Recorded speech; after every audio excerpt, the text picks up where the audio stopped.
जय हिंद दोस्तों। अमेरिकी कंपनी फोर्ड ने आखिरकार 2 साल बाद अब यू टर्न करने का निर्णय किया है। उसने एक प्रोडक्शन प्लांट को बेचने की गलती का एहसास किया है और अब इसे सुधारने का प्रयास कर रही है। कंपनी ने पहले यहां से जाने के बाद भारत में नए मार्केट में अपने पैर जमाने की योजना बनाई थी और उम्मीद थी कि वह भारत के कमजोर हो रहे ऑटोमोबाइल मार्केट में अपनी जगह बना सकेगी। लेकिन भारतीय ऑटोमोबाइल इंडस्ट्री ने एक बड़ा पलटवार किया और आज भारत दुनिया के तीसरे सबसे बड़े ऑटोमोबाइल मार्केट बन गया है। फोर्ड ने अब यह समझा है कि इस बदलते सीने में फिर से भारत में प्रोडक्शन शुरू करने का समय है और इसका प्रति उम्मीदवादी संकेत मिल रहा है। पूरी अपडेट किया है। इस वीडियो में हम समझेंगे कि आज भारत दुनिया का तीसरा सबसे बड़ा ऑटोमोबाइल मार्केट बन गया है। आपसे निवेदन है कि इस वीडियो को लाइक करें और इसी तरह और भी ज्ञानवर्धन वाले वीडियो देखने के लिए हमारे चैनल को सब्सक्राइब करें। यह आपके लिए 1 सेकंड का काम हो सकता है, लेकिन इससे हमारी काफी बड़ी मदद हो सकती है। तेजी से बढ़ते भारतीय ऑटोमोबाइल मार्केट के लालच से फोर्ड ने भी नहीं बच पाई और अंत में उसने अपनी बची हुई प्रोडक्शन यूनिट को बेचने से मना कर दिया है। बताया जा रहा है कि पहले ही टाटा ने फोर्ड की गुजरात बेस्ड यूनिट को 725 करोड़ DD8 में खरीद लिया है और टाटा का इस यूनिट में अपनी इलेक्ट्रिक गाड़ियों के प्रोडक्शन को बढ़ाने का प्लान था। बची हुई फोर्ड की तमिलनाडु बेस्ड यूनिट को खरीदने के लिए कई कंपनियां इंटरेस्ट दिखा रही हैं। चीन की मॉरिस गैराज और ताइवान की बेलफास्ट के अलावा भारत की महिंद्रा फोर्ड भी इस यूनिट को खरीदने की कामना कर रही है, लेकिन अब तक कोई निर्णय नहीं हुआ है। घोषणा की गई है कि यह यूनिट बेचने का निर्णय नहीं हुआ है और इसका केवल एक ही कारण है कि फिर से भारतीय मार्केट में इलेक्ट्रिक गाड़ियों के प्रोडक्शन में कूद सकती है। बता दें कि तमिलनाडु की जीस यूनिट को बेचने से फोर्ड पीछे हटी है। वहां उसने अपनी पैसेंजर कारों के अलावा अपने इंजन तक का निर्माण किया था। JSW ने हाल ही में चीनी कंपनी SAIC की भारतीय यूनिट का 35% शेयर खरीद लिया है और उसने खुद इलेक्ट्रिक कार की प्रोडक्शन को बढ़ाने का इरादा किया है। इस कारण फोर्ड ने तमिलनाडु की इस यूनिट को बेचने का निर्णय लिया है। फिर भी पिछले साल यानी 2022 में फोर्ड ने भारत में री एंट्री करने का मन बनाया था और सार्वजनिक रूप से इस खबर का सामना किया गया था कि फोर्ड इलेक्ट्रिक गाड़ियों के साथ भारत में पुनरागमन करेगी। तब तक लेकिन फिर फोर्ड ने अपनी बातें बदल दी। हमारे अनुसार ये लगता है कि फोर्ड अभी भी कहीं ना कहीं भारतीय मार्केट के प्रति आत्मविश्वास नहीं रख रही है। इसी कारण 2 साल बाद भी अमेरिकी कंपनी को यह निर्णय नहीं कर पा रही है कि भारतीय मार्केट में टिकने योग्य है या नहीं। विशेषज्ञों का मानना है कि फोर्ड ने एक समय के बाद अपने ग्राहकों को बेहतर गुणवत्ता और सुविधाओं के साथ पूर्णता नहीं देने का निर्णय लिया है। इस समय में हुंडई, टाटा और मारुति सुजुकी ने कम कीमतों पर बेहतर फीचर्स प्रदान करना शुरू किया था, जिसके कारण फोर्ड के ग्राहकों का आत्मविश्वास कम हो गया और इसके परिणाम स्वरूप फोर्ड की सेल्स में गिरावट आई।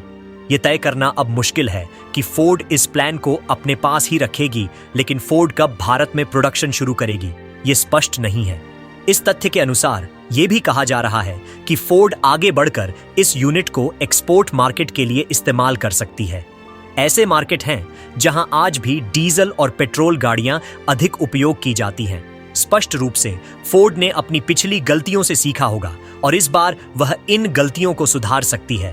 पहले इसी रास्ते पर अमेरिकी कंपनी जनरल मोटर्स ने 2017 में भारत से बाहर निकल लिया था। फिर आने वाले समय में यदि रूसी कंपनियों को भारत में निवेश करते हुए देखा जाए तो यह काफी आश्चर्य का विषय होगा, क्योंकि रूस ने एक बड़ा निवेश योजना शुरू की है और इसके कारण भारत में सबसे बड़ी पेट्रोकेमिकल प्लांट स्थापित होने वाली है।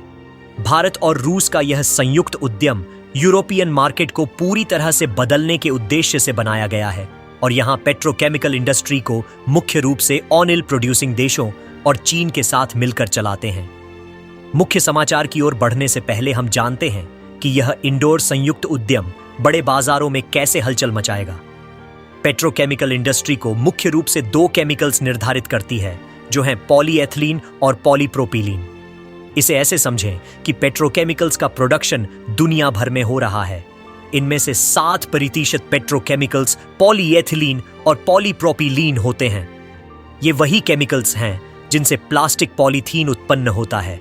इन दोनों केमिकल्स का प्रोडक्शन दुनिया भर में इतना हो गया है कि डिमांड से ज्यादा सप्लाई हो गई है। इसके कारण इन दोनों केमिकल्स का प्रॉफिट मार्जिन आज की तारीख में काफी कम है और यूरोपियन मार्केट की पेट्रोकेमिकल इंडस्ट्री को मुख्य रूप से चीन और ओनिल प्रोड्यूसिंग देशों ने अधिकार किया है। इस इंडो रूसियन संयुक्त उद्यम का मुख्य उद्देश्य इस डोमिनेंट स्थिति को समाप्त करना है।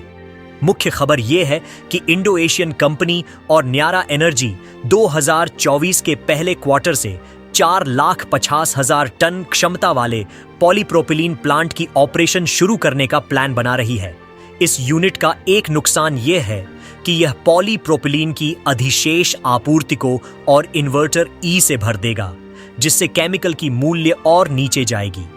यह फायदा सिर्फ भारत ही नहीं बल्कि ओवरसीज मार्केट में इस केमिकल के बड़े सप्लायर्स को भी हो रहा है। अब क्योंकि भारत में इसका अधिशेष उत्पादन होना शुरू हो जाएगा, इसीलिए जेबी चीनी सप्लायर्स को मजबूत प्रतिस्पर्धा का सामना करना पड़ेगा और इससे प्रोड्यूसिंग देशों को भी बड़ा लाभ होगा जो इस केमिकल के लिए क्रूड ऑयल सप्लाई करते हैं।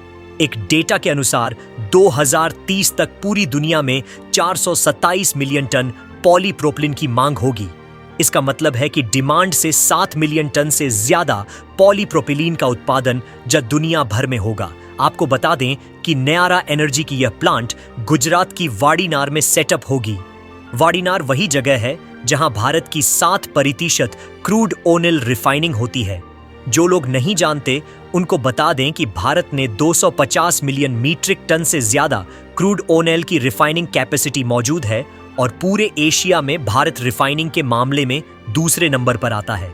कमाल की बात यह है कि प्लास्टिक बनाने का रॉ मटेरियल यानी कि पॉलीप्रोपिलीन बांग्लादेश में भारत से सोर्स करता है, लेकिन आज भी प्लास्टिक को एक भारी मात्रा में बेरोकटोक बांग्लादेश से भारत में डंप किया जाता है। न्यारा एनर्जी के अलावा HPCL पंजाब में एक पेट्रोकेमिकल प्लांट लगाने जा रही है और इस यूनिट में हर साल करीबन 1 मिलियन टन पॉलीएथिलीन का प्रोडक्शन किया जाएगा। HPCL इस यूनिट को मित्तल एनर्जी के साथ जेबी में स्थापित करेगी और इस यूनिट को भी 2024 के मध्य से ऑपरेशनल कर दिया जाएगा। अगर आप लोग अभी भी इस वीडियो को यहाँ पर देख रहे हैं, इसका मतलब ये है कि आपको वीडियो पसंद आ रहा है। इसलिए इस वीडियो को एक लाइक जरूर करें और आप लोग कमेंट में अपनी राय बताइए कि क्या अमेरिकी कंपनी फोर्ड भारत में इलेक्ट्रिक गाड़ियां बनाने वाली है या फिर नहीं। और अपने दोस्तों तक इस वीडियो को शेयर करके चैनल को सब्सक्राइब जरूर कर लीजिए।